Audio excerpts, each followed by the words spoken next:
ஒரு முக்கிய செய்தி பார்க்கலாம்.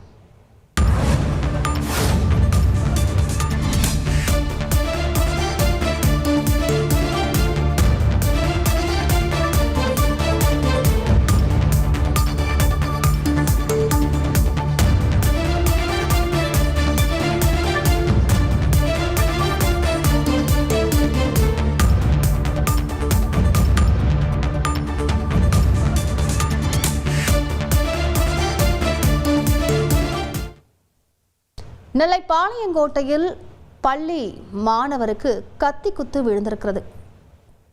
விவரங்களை செய்தியாளர் ராமசுந்தரத்திடம் கேட்கலாம். ராமசுந்தரம், வணக்கம்.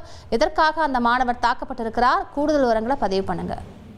நெல்லை பாளையங்கோட்டை என்பது தென்னகத்தின் ஆக்ஸ்போர்டாக விளங்குகிறது. இங்கு பல்வேறு பள்ளிகள், கல்லூரிகள் அமைந்திருக்கிறது. இந்த நிலையில பள்ளி, அதாவது பாளையங்கோட்டையில் உள்ள காவல் நிலையம் அருகே இருக்கக்கூடிய ஒரு பிரபல பள்ளியில மாணவர்களுக்குள்ள ஏற்பட்ட மோதலின் காரணமாக பையில் வைத்திருந்த அருவாளை கொண்டு மாணவனை வகுப்பறையில் வைத்து வெட்டிய சம்பவம் தற்போது பரபரப்பை ஏற்படுத்தியிருக்கிறது. 8ஆம் வகுப்பு மாணவர்களுக்கு இடையே ஏற்பட்ட இந்த பிரச்சனையில அந்த பையில் இருந்த அருவாளை கொண்டு மாணவன் பள்ளி வகுப்பு நடந்து கொண்டிருக்கும் போது அருவாளை கொண்டு தாக்கியிருக்கிறார். உடனடியாக இதை கண்ட ஆசிரியையும் அதை தடுக்க சென்ற போது ஆசிரியைக்கும் அருவாள் விட்டு விழுந்திருக்கிறது. தற்போது இருவரும் படுகாயத்தோடு தனியார் மருத்துவமனையில், அதாவது பள்ளி அருகே இருக்கக்கூடிய தனியார் மருத்துவமனையில அனுமதிக்கப்பட்டிருக்கிறார்கள். இந்த அருவாளை கொண்டு வெட்டிய அந்த மாணவன் தானாக காவல் நிலையத்திலும் போய் நேரடியாக அருவாளோடு சரணடைந்திருப்பதாகவும் தகவல் வெளியாகிறது. தற்போது அந்த மாணவனிடம் போலீசார் தற்போது விசாரணை நடத்தி கொண்டிருக்கிறார்கள். சம்பவ இடத்துல மாநகர காவல்துறை துணை ஆணையாளர் மற்றும் காவல்துறை அதிகாரிகள் பள்ளி வளாகத்தில் விசாரணை மேற்கொண்டிருக்கிறார்கள். தற்போது அந்த பாதிக்கப்பட்ட மாணவனின் பெற்றோர் மருத்துவமனையில் கூடியிருக்கிறார்கள். மருத்துவமனையில் அவர் பெற்றோர் மற்றும் உறவினர் கூடியிருப்பதால அங்கும் பரபரப்பான சூழல் நிலவுகிறது. பாதிக்கப்பட்ட மாணவரிடமும் போலீசார் தற்போது விசாரணையை மேற்கொண்டிருக்கிறார்கள்.